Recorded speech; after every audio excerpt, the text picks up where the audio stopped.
Sarah Martinez had always dreamed of flying military jets, but life had different plans for her. At 25, she found herself working as a civilian flight instructor at a small airport in Texas, teaching weekend warriors and business executives how to navigate single-engine aircraft through clear blue skies. Her students respected her skills, but Sarah knew that in the eyes of military pilots, her civilian hours meant nothing. The local Air Force base was just 30 miles away, and Sarah often watched the F-16 Fighting Falcons streak across the horizon during their training exercises. She had applied to join the Air Force 3 times, but each application was rejected. The recruiters always gave the same polite reasons about limited slots and high competition, but Sarah suspected the real issue was her background. She hadn't gone to the Air Force Academy, didn't have a military family legacy, and worst of all, she was a woman trying to break into a field that still felt like an old boys' club. Despite the rejections, Sarah never stopped improving her skills. She earned every civilian certification possible, logged over 3,000 flight hours, and even completed aerobatic training on her own dime. Her instructor rating was spotless, and she had never had a single accident or incident. But none of that seemed to matter when she walked into the officers' club on base during the monthly civilian-military mixer events. The military pilots would gather in their tight circles, sharing stories of combat training and overseas deployments. When Sarah tried to join the conversations, they would politely acknowledge her presence but quickly dismiss her contributions. "Civilian flying is completely different," they would say with condescending smiles. "You can't understand the pressure of real military operations." Their tone suggested that teaching businessmen to fly Cessnas was somehow cute but irrelevant to serious aviation. Captain Jake Morrison was particularly dismissive. He was the squadron's golden boy, fresh from a deployment in the Middle East with over 200 combat missions under his belt. During one mixer, Sarah had tried to discuss a complex navigation scenario she had taught that week, but Jake interrupted her with a laugh. "Sarah, no offense, but flying around in perfect weather with a student who's worried about being late for his golf game isn't exactly tactical flying. When you've had to navigate through a sandstorm while dodging surface-to-air missiles, then we can talk about real flying challenges." The other pilots chuckled, and Sarah felt her face burn with embarrassment. She wanted to argue, to point out that flying safely required the same fundamental skills regardless of the setting, but she knew it would only make things worse. Instead, she excused herself and left early, driving home in frustrated silence. Her apartment was small but decorated with aviation memorabilia she had collected over the years. Model aircraft lined the shelves, and her walls were covered with charts of famous air routes and historical flying achievements. Sarah sat at her kitchen table that night, staring at her latest Air Force rejection letter. The words blurred as tears of frustration filled her eyes. She had worked so hard, sacrificed so much, and yet she felt no closer to her dream than when she had started. The next morning brought news that would change everything. Sarah was at the flight school office when her boss, Robert Chen, burst through the door with an expression she had never seen before. His usually calm demeanor was replaced by barely controlled excitement and concern. He turned on the radio, and the emergency broadcast filled the room with urgent announcements about a developing international crisis. A small allied nation had requested immediate assistance after enemy forces had captured several strategic locations. The situation was escalating rapidly and military resources were being mobilized. But there was a problem that no one had anticipated. A crucial supply route required pilots who could navigate through extremely challenging terrain using older aircraft that didn't have modern GPS systems. The mission demanded exceptional manual navigation skills and the ability to fly in conditions that would challenge even experienced military pilots. Sarah listened to the reports with growing interest. The mission profile sounded like something from her civilian training exercises, but with deadly consequences. The pilots would need to fly low through mountain valleys, using visual landmarks and radio beacons for navigation, while avoiding enemy radar detection. It was exactly the kind of flying that civilian pilots practiced regularly, but which modern military pilots had largely automated away. Robert looked at Sarah with a mixture of hope and worry. "They're going to need civilian contractors for this one," he said quietly. "The military pilots are trained for high-tech operations, but this mission requires old-school flying skills, the kind of navigation and terrain following that we practice every day here." Sarah's heart began to race as she realized what he was suggesting. Within hours, the call came through official channels. The Department of Defense was requesting experienced civilian pilots to support a critical humanitarian mission.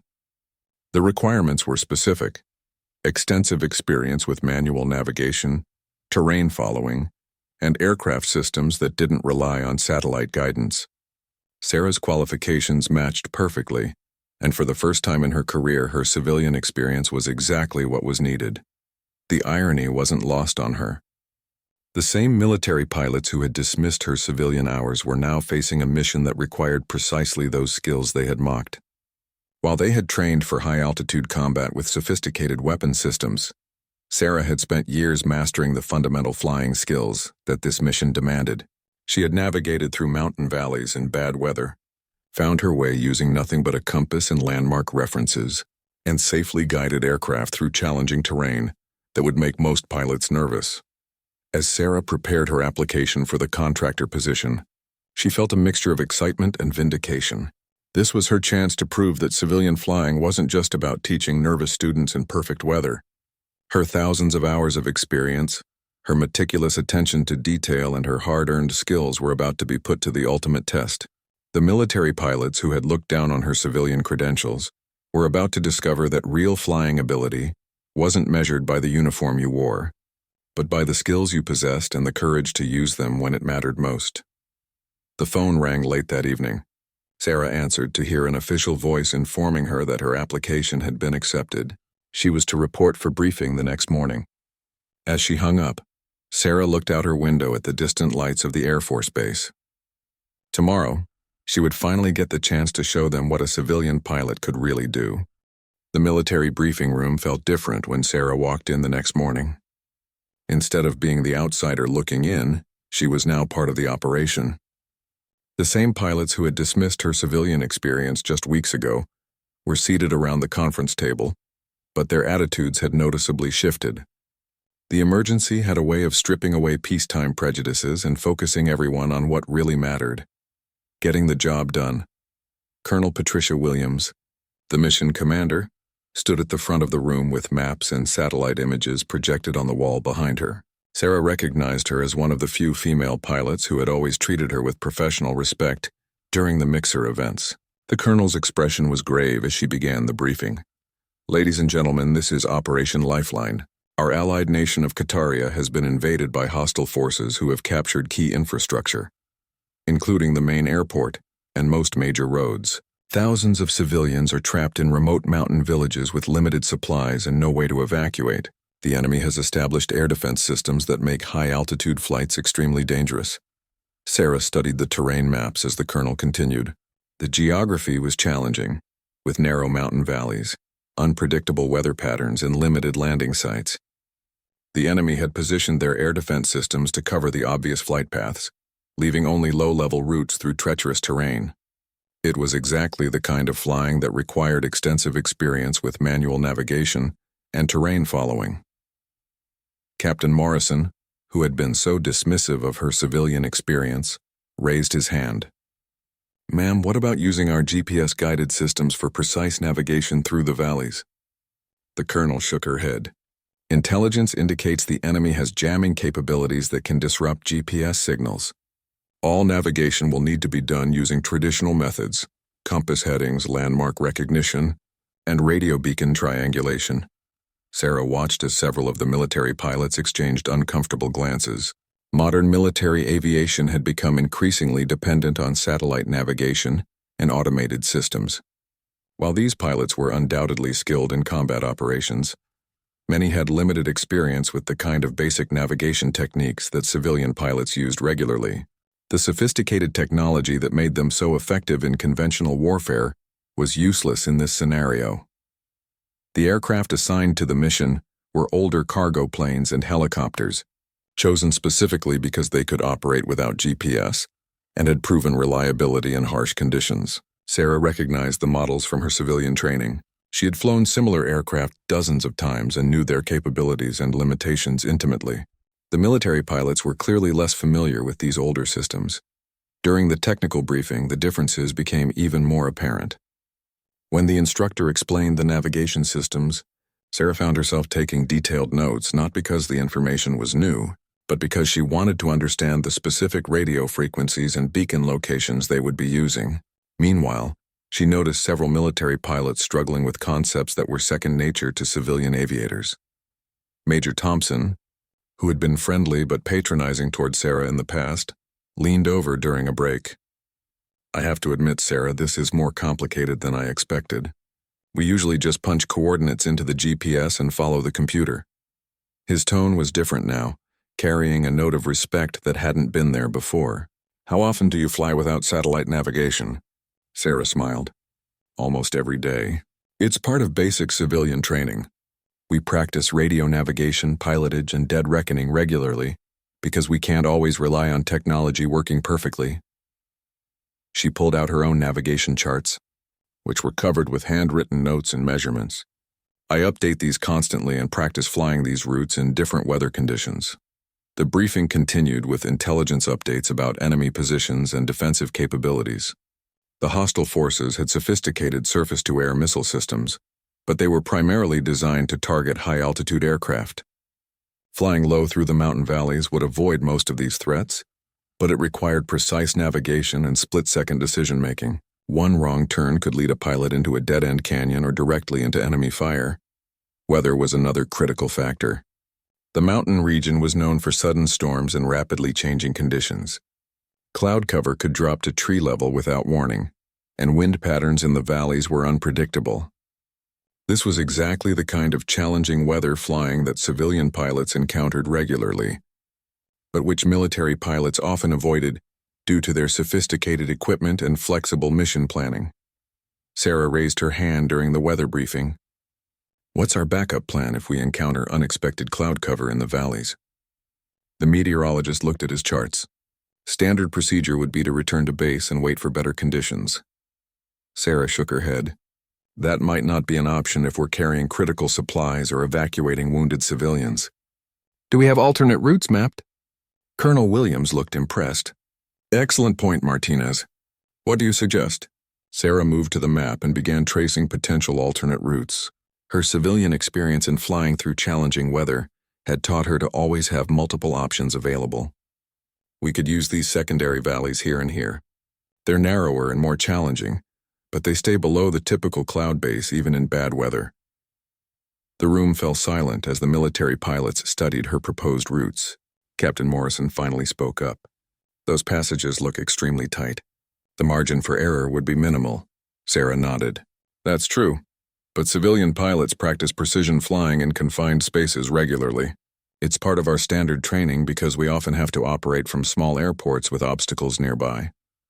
As the briefing concluded, Sarah could feel the shift in attitude around the room. The military pilots were beginning to understand that this mission played to her strengths, rather than exposing her weaknesses. The skills they had dismissed as irrelevant were exactly what the situation demanded. Her thousands of hours navigating through challenging terrain without sophisticated automation were about to become the most valuable experience in the room. Colonel Williams approached Sarah after the others had left. "Martinez, I'm assigning you as lead navigator for the first supply run. Your civilian experience gives you advantages that our pilots don't have for this type of mission." Sarah felt a surge of pride and responsibility. This was the opportunity she had dreamed of, but it came with life or death consequences for the people they were trying to help. That evening, Sarah spent hours studying the mission routes and preparing her navigation charts. She calculated headings, identified backup landmarks, and planned for every contingency she could imagine. This wasn't just about proving herself anymore. There were civilians depending on their success, and Sarah was determined not to let them down. The same dedication that had made her an excellent civilian instructor would now be tested in the most challenging flying conditions she had ever faced. The pre-dawn darkness was thick around the airfield as Sarah conducted her pre-flight inspection of the cargo aircraft. The old C-130 Hercules was loaded with medical supplies, food, and water for the trapped civilians in the mountain village of Mesa Alta. Sarah ran her hands along the aircraft's surfaces, checking for any signs of damage or wear. This was a ritual she had performed thousands of times in civilian aircraft, but tonight it carried weight she had never experienced before. Captain Morrison appeared beside her, carrying his flight gear. He had been assigned as her co-pilot for the mission, a decision that surprised them both. Just weeks ago, he had been dismissing her civilian experience as irrelevant. Now he was depending on her navigation skills to guide them through one of the most dangerous flight routes either of them had ever attempted. "I've been thinking about what you said yesterday," Morrison said quietly as they finished the inspection. "About civilian pilots practicing these skills regularly. I realized I haven't done manual navigation in probably 2 years. Everything we do is GPS-guided or computer-assisted." There was no shame in his admission, just the practical honesty of a professional pilot acknowledging his limitations. Sarah appreciated his directness. "The fundamentals are the same, Jake. You're an excellent pilot. We just need to adapt your skills to older technology." She showed him her hand-drawn navigation chart, covered with compass headings, timing marks, and alternative routes. "Think of it like flying was done 50 years ago. Dead reckoning pilotage and radio navigation. Basic skills, but they require constant attention and quick decision-making." The mission briefing was brief but intense. Intelligence reported that enemy patrols had increased in the area, and the weather forecast showed possible storms developing in the mountains.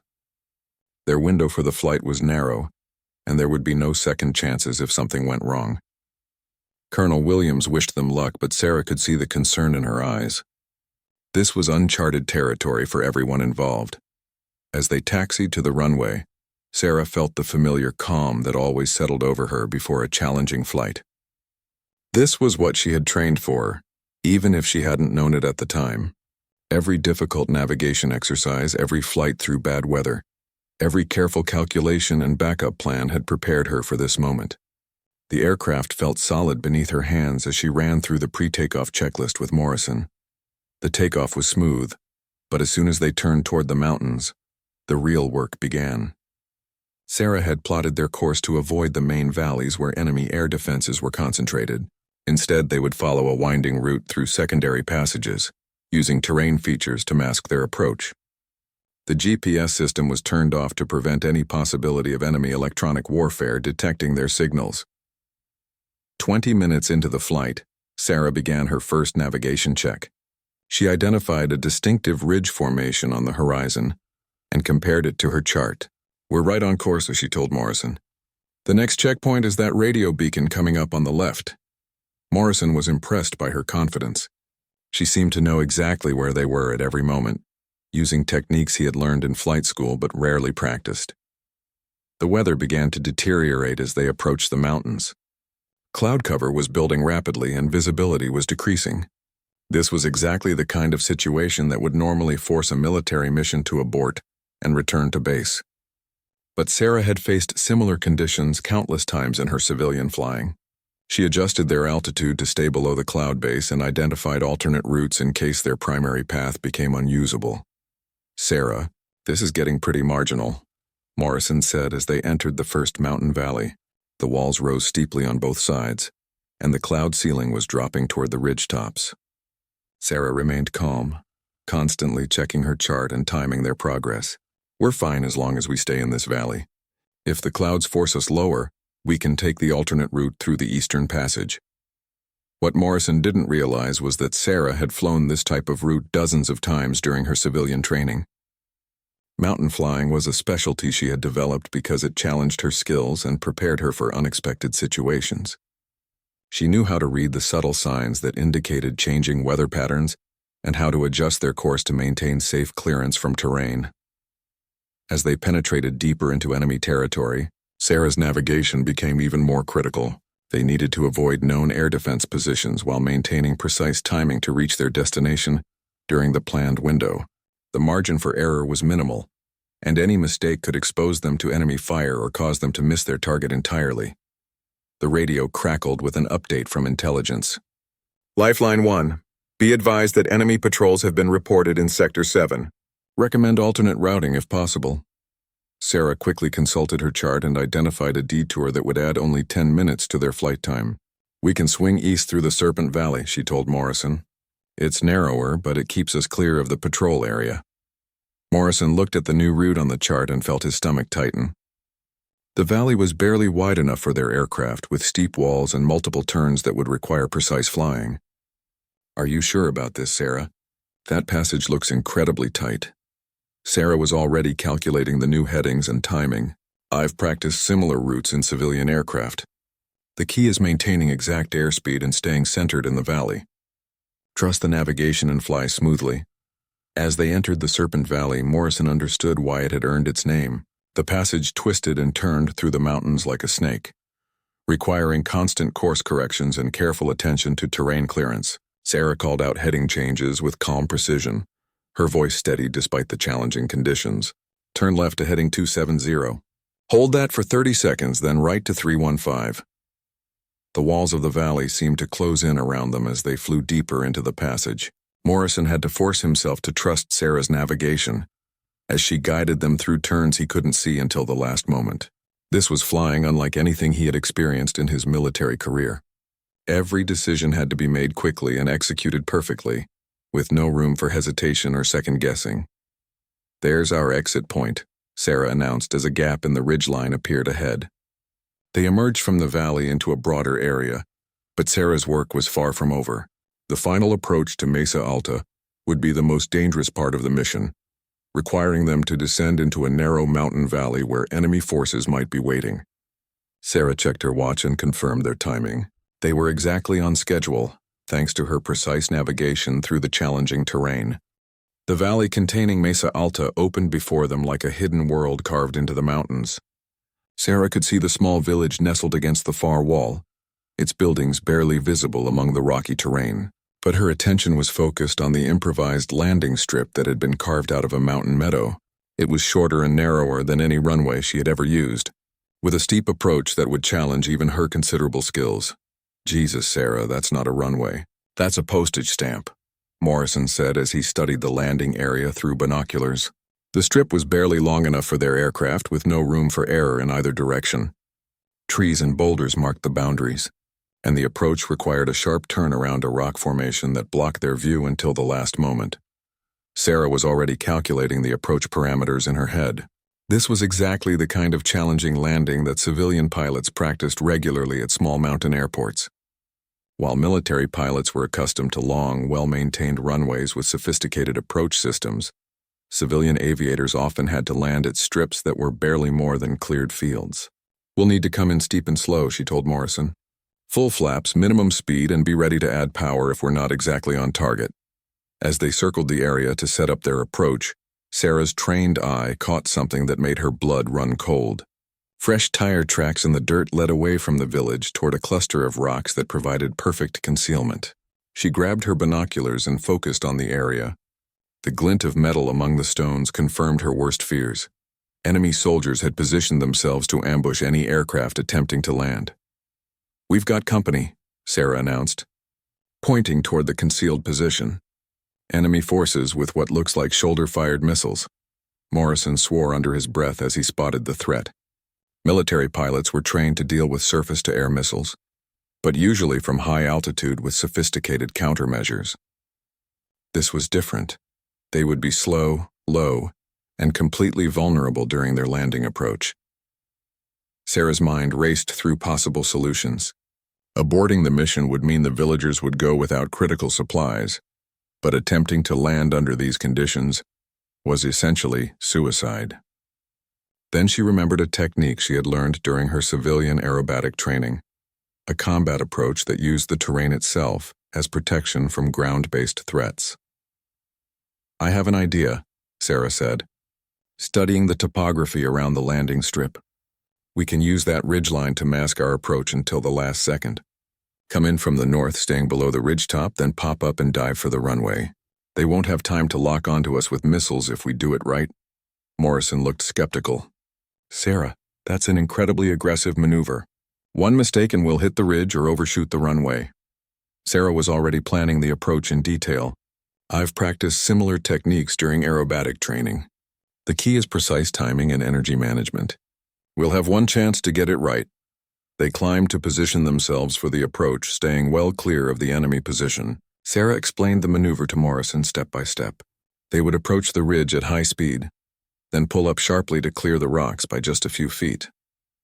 At the exact moment they crossed the ridge, Sarah would cut power and deploy full flaps. allowing the aircraft to drop rapidly toward the runway, while maintaining just enough speed for control. "On my mark, we commit," Sarah said as they lined up with the ridge. "No second chances after we cross that ridgeline." Morrison nodded, his hands tense on the controls. Despite his earlier skepticism about her civilian experience, he now trusted her judgment completely. She had proven her navigation skills repeatedly during the flight, and this maneuver was clearly within her area of expertise. "Mark," Sarah called out as they approached the ridge. Morrison pulled back on the controls, and the heavy cargo plane climbed steeply toward the rocky outcropping. Sarah could see every detail of the stone formations as they flashed beneath the aircraft with just feet to spare. At the exact moment they cleared the ridge, she chopped the throttles and deployed the flaps. The aircraft dropped like a stone toward the runway, the ground rushing up at them with alarming speed. Sarah made constant small adjustments to their descent path, using her years of experience flying into challenging airports to judge their approach perfectly. The enemy soldiers below were caught completely by surprise, scrambling to bring their weapons to bear on the aircraft that had appeared from nowhere. "Too fast, too fast," Morrison called out as they plummeted toward the short runway. But Sarah remained calm, waiting for the exact moment to flare the aircraft and arrest their descent. This was the kind of precision flying that separated good pilots from exceptional ones, and she had practiced it thousands of times in less forgiving aircraft. At the last possible second, Sarah pulled back on the controls and added a burst of power. The aircraft leveled off just above the runway surface, bleeding off speed rapidly. The landing was firm but controlled, and they rolled out with barely 50 feet of runway to spare. Enemy gunfire erupted from the concealed positions, but they were already on the ground and moving toward the protection of the village buildings. Morrison sat in stunned silence for a moment, before turning to Sarah with genuine admiration. "That was incredible flying. I've never seen anything like it." Sarah was already shutting down the engines and preparing to unload their cargo. "Just good old-fashioned stick and rudder skills," she said with a modest smile. "The same techniques we practice in civilian flying, just with higher stakes." The villagers emerged from their hiding places to help unload the supplies, their faces showing relief and gratitude. Among them was Dr. Elena Rodriguez, a volunteer doctor who had been trapped in the village when the invasion began. "Thank God you made it," she said as Sarah climbed out of the aircraft. "We've been rationing medical supplies for days, and some of the children are seriously ill." As they worked to unload the cargo, Sarah kept one eye on the enemy positions. The soldiers had retreated after the failed ambush, but they would likely call for reinforcements. The return flight would be even more dangerous, as the enemy would be expecting them and prepared for their departure. Sarah began planning their escape route, looking for ways to use the terrain to their advantage once again. The medical supplies and food were quickly distributed to those who needed them most. Urgently, Dr. Rodriguez worked efficiently to treat the most critical cases while other villagers prepared additional patients for evacuation. Sarah watched the organized chaos with respect for these people who had maintained their dignity and community spirit despite being trapped in a war zone. "How many can we take back with us?" Morrison asked, assessing the weight and space limitations of their aircraft. Sarah calculated quickly, considering the reduced runway length and the challenging takeoff they would face. 8 adults or 12 children maximum, she decided. "We need to maintain our power-to-weight ratio for the short-field takeoff, especially if we're taking ground fire." The sound of distant helicopters echoed through the valley as Sarah supervised the loading of evacuees into their aircraft. Enemy reinforcements were arriving faster than expected, and their window for escape was rapidly closing. Dr. Rodriguez worked frantically to stabilize the most critically injured patients for the flight, while village elders helped identify which families should be evacuated first. Sarah watched the sky with growing concern. The approaching helicopters meant that enemy air assets were now in the area, dramatically increasing the danger of their escape flight. Military attack helicopters could easily overwhelm their cargo plane if they were caught in open airspace. She would need to use every navigation trick she had learned to get them out safely. "Sarah, we need to go now," Morrison urged as he monitored the radio chatter. Intelligence was reporting multiple enemy units converging on their location. Sarah nodded, but she was still calculating the weight distribution of their passengers. Too much weight toward the rear of the aircraft could make the challenging takeoff impossible, while uneven loading could affect their center of gravity during flight. The final evacuees were a family with 2 young children who had been injured in the initial bombing. Sarah helped secure them in the aircraft, making sure everyone was properly strapped in for what would certainly be a rough ride.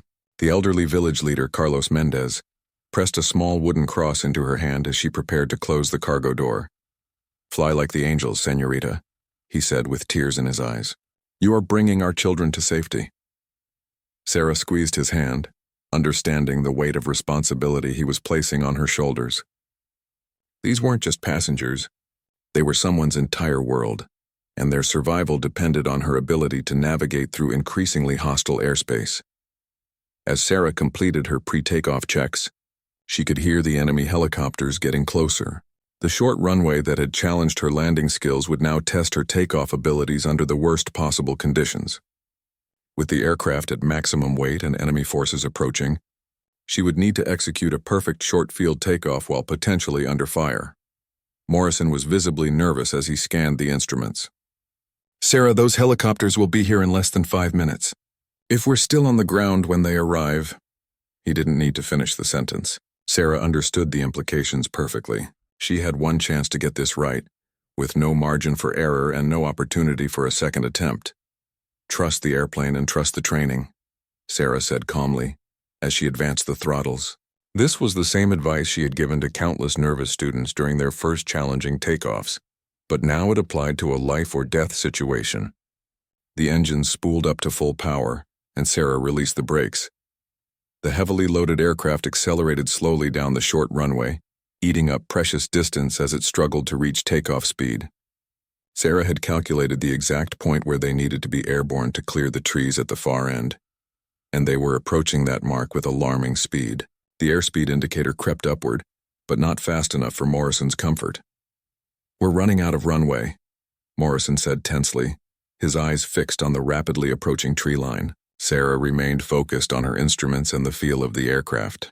Years of practicing short-field takeoffs in underpowered civilian aircraft had taught her to recognize the exact moment when the airplane was ready to fly, even if the indicated airspeed suggested otherwise. At the critical moment, Sarah pulled back gently on the controls.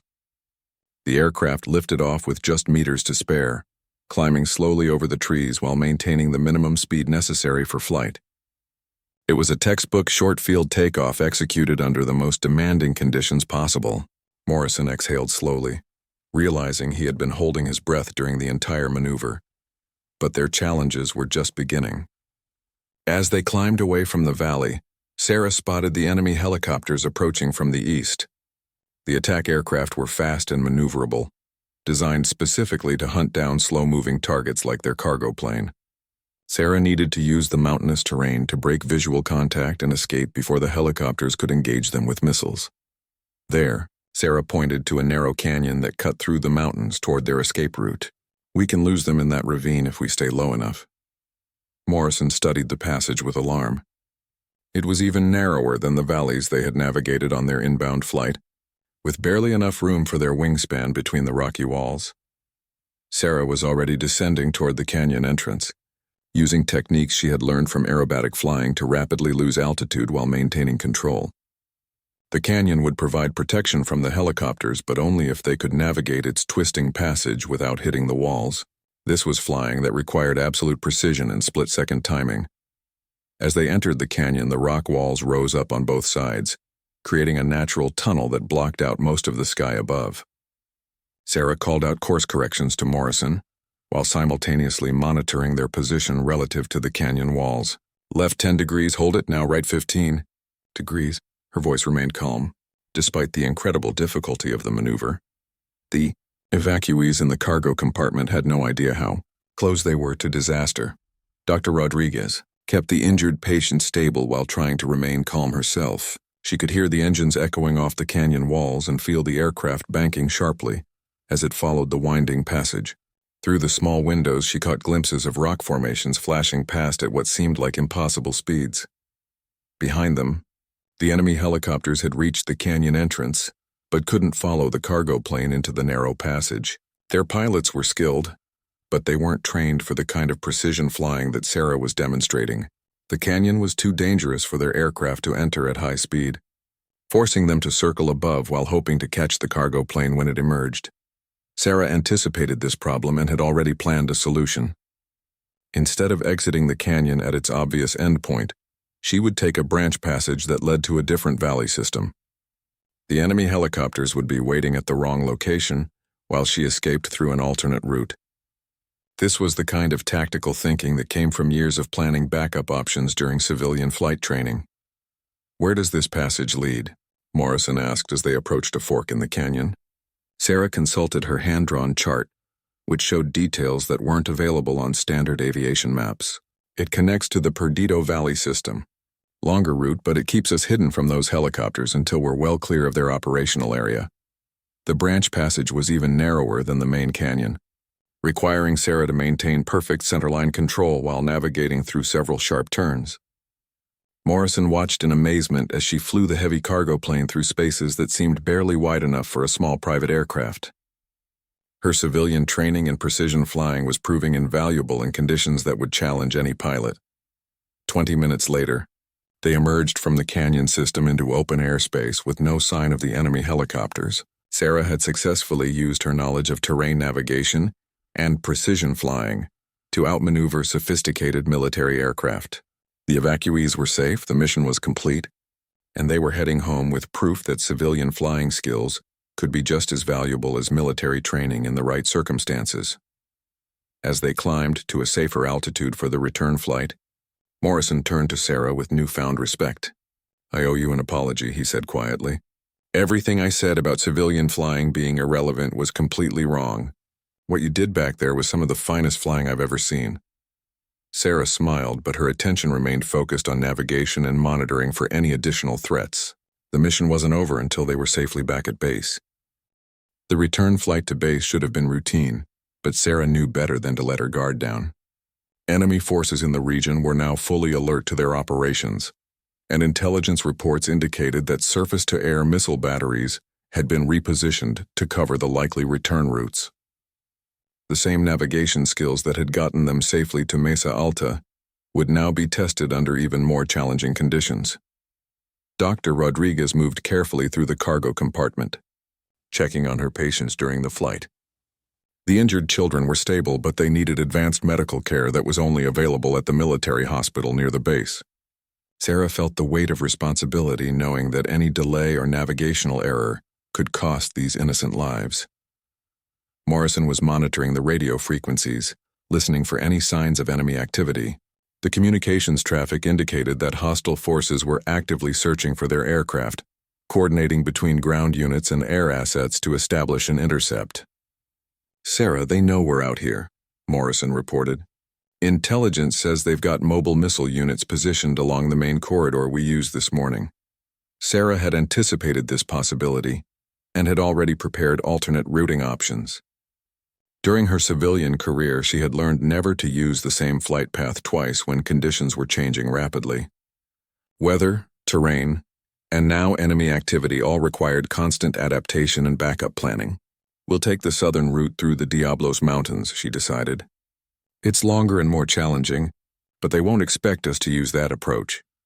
The Diablos Mountains were notorious among civilian pilots for their unpredictable weather patterns and treacherous terrain. Military aircraft typically avoided the area because it offered no strategic value and presented unnecessary risks. But for Sarah, these same characteristics made it the perfect escape route. Her experience flying through challenging mountain terrain would allow them to navigate safely through conditions that enemy forces couldn't easily follow. As they changed course toward the southern mountains, the weather began to deteriorate rapidly. Cloud formations were building around the peaks, and turbulence increased as they approached the more rugged terrain. Morrison gripped his seat as the aircraft bucked and pitched through the unstable air. This was exactly the kind of flying that military pilots preferred to avoid, but which civilian aviators encountered regularly. "How's everyone doing back there?" Sarah called to Dr. Rodriguez over the intercom. The doctor was working to keep her patients comfortable despite the rough conditions. "We're managing," came the reply. "But please try to minimize the turbulence if possible." Sarah smiled grimly. If only it were that simple. The weather wasn't cooperating, and they had no choice but to fly through it. The radio crackled with an urgent transmission from base operations. Lifeline 1. Be advised that enemy fighters have been scrambled from the northern airfield. Estimated intercept time is 40 minutes if you maintain current heading. Sarah's blood ran cold. Fighter aircraft could easily catch their cargo plane if they were detected in open airspace. The only hope was to stay hidden in the mountains until the weather provided additional cover. Morrison studied the map with growing concern. Sarah, if we stay in the mountains for 40 more minutes, we'll hit that storm system moving in from the west. The turbulence could tear this old airplane apart. Sarah was already calculating alternatives. The storm would indeed create dangerous flying conditions, but it would also provide perfect concealment from enemy radar and visual detection.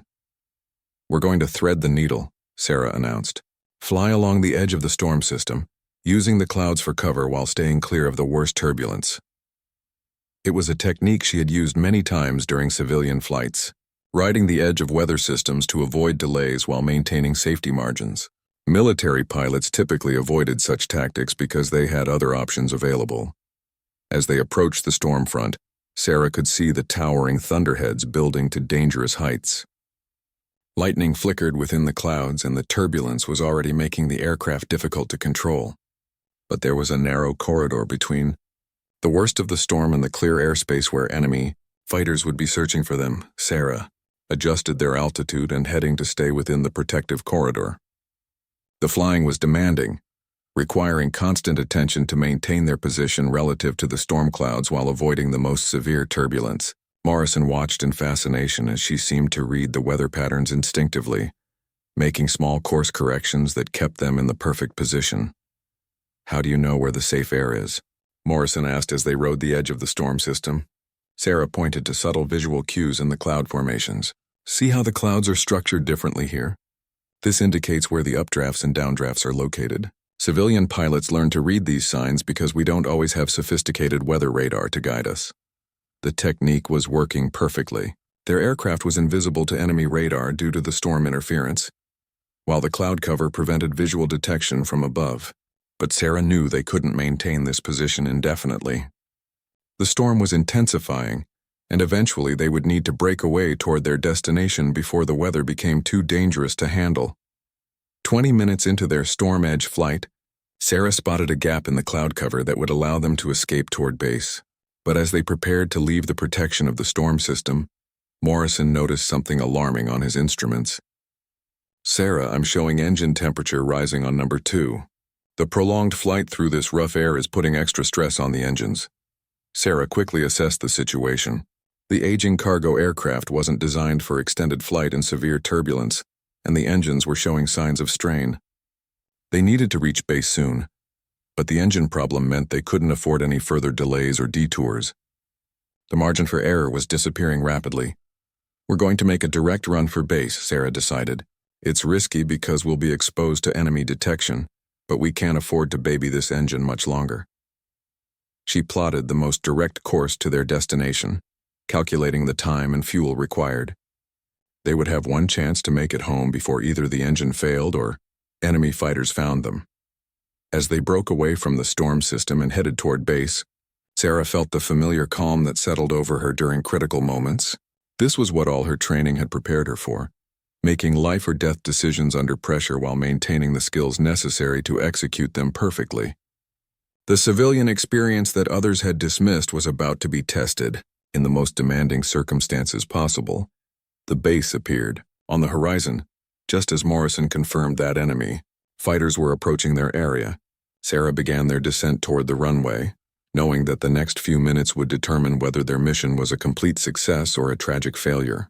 The evacuees in the cargo compartment were depending on her to get them safely to the medical facilities they desperately needed. The air traffic control tower at the base was a flurry of activity as Sarah's aircraft appeared on approach. Colonel Williams watched from the control room as ground crews prepared for the emergency landing. Medical teams stood ready with ambulances and stretchers, while maintenance personnel prepared to assess the failing engine as soon as the aircraft was safely on the ground. Lifeline 1. You are cleared for immediate landing on runway 27, the controller announced. Emergency vehicles are standing by. Sarah acknowledged the clearance while monitoring the troublesome engine, which was now showing dangerous temperature readings. She needed to land quickly but safely. with 8 critically injured evacuees depending on her skill. Morrison was calling out the pre-landing checklist when they both heard the ominous sound of enemy fighters approaching from the north. The distant roar of jet engines grew louder as the hostile aircraft closed on their position. Sarah realized they were in a desperate race against time. Land safely before the fighters arrived, or risk being shot down just miles from safety. "Sarah, they're going to beat us to the runway," Morrison said tensely as he spotted the enemy fighters on the horizon. The hostile aircraft were closing fast, and their cargo plane was completely vulnerable during the landing approach. Sarah made a split-second decision that drew on every lesson she had learned from her civilian flying experience. "Emergency descent," Sarah announced as she pushed the nose down and reduced power. Instead of following the standard approach pattern, she would bring the aircraft down in a steep, rapid descent that would minimize their exposure time. It was a technique she had practiced countless times in civilian aircraft, but never under these circumstances. The cargo plane dropped toward the runway like a falling stone, its descent rate far exceeding normal parameters. In the cargo compartment, Dr. Rodriguez braced herself and her patients as the aircraft plummeted earthward. Sarah kept one eye on the approaching fighters and another on her rapidly decreasing altitude, calculating the exact moment to level off for landing. The enemy pilots had spotted their target and were beginning their attack run when Sarah executed the most critical maneuver of her career. At the last possible moment, she pulled back on the controls and flared the aircraft for landing. The transition from steep descent to level flight was so abrupt that it threw the timing off for the attacking fighters, who overshot their target as Sarah touched down on the runway.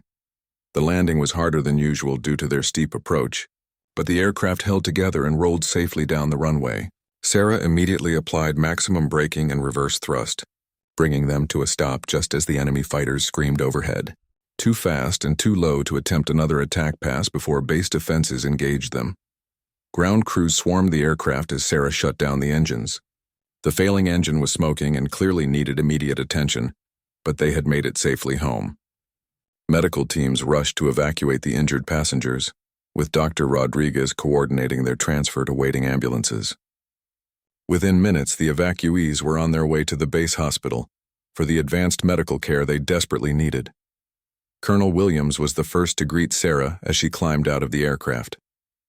"Martinez, that was some of the finest flying I've witnessed in 20 years of military service," she said with genuine admiration.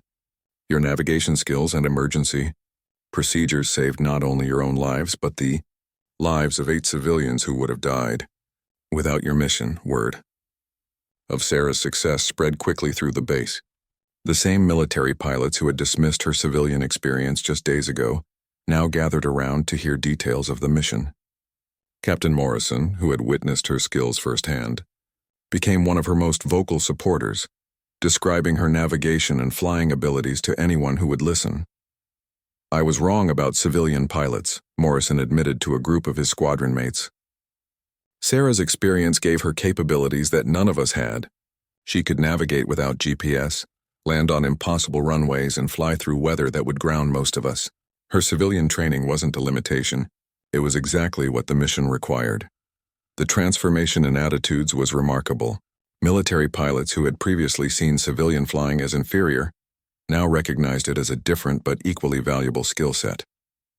Sarah's success had proven that aviation excellence came in many forms, and that dismissing someone's experience based on preconceptions was both unfair and potentially dangerous. Sarah found herself invited to brief other military units on the navigation and flying techniques she had used during the mission.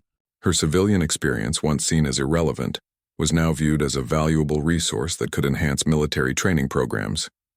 She began working with flight instructors to incorporate traditional navigation skills into modern military pilot training. The rescued evacuees made full recoveries at the base hospital, with several of the children writing thank you letters to Sarah once they were well enough. The elderly village leader's wooden cross, which she had carried throughout the mission, now held a place of honor on her desk. It served as a reminder that flying wasn't just about technical skills or sophisticated equipment, but about the responsibility to use those abilities in service of others. 6 months later, Sarah received the news she had dreamed of for years. Her application to join the Air Force had been approved. But this time it wasn't despite her civilian experience, but because of it. The military had recognized that her unique skill set filled gaps in their training and capabilities. She would be joining as a flight instructor, teaching both civilian and military pilots the traditional navigation and flying skills that had proven so valuable during Operation Lifeline. As Sarah packed up her belongings at the civilian flight school, she reflected on the journey that had brought her to this point. The dismissive attitudes and condescending comments from military pilots had hurt at the time, but they had also motivated her to prove herself in the most demanding circumstances possible. Her civilian flying experience, far from being irrelevant, had been the key to success when sophisticated. Technology and conventional military tactics weren't enough. The irony wasn't lost on her that she was now being recruited to teach the same skills that had once been dismissed as inferior. But Sarah felt no bitterness about the past, only excitement about the future. She had proven that excellence in aviation came from dedication, skill, and the courage to use both when lives depended on it. Whether in civilian or military service, the principles remained the same: safety, precision, and the commitment to bring everyone home safely. The small wooden cross from the village elder accompanied Sarah to her new assignment, a tangible reminder of the mission that had changed everything. It represented not just her personal vindication, but the recognition that true flying skill transcended the boundaries between civilian and military aviation. In the end, what mattered wasn't the uniform you wore or the type of aircraft you flew, but the competence and courage you brought to the cockpit when others were counting on you to deliver them safely to their destination.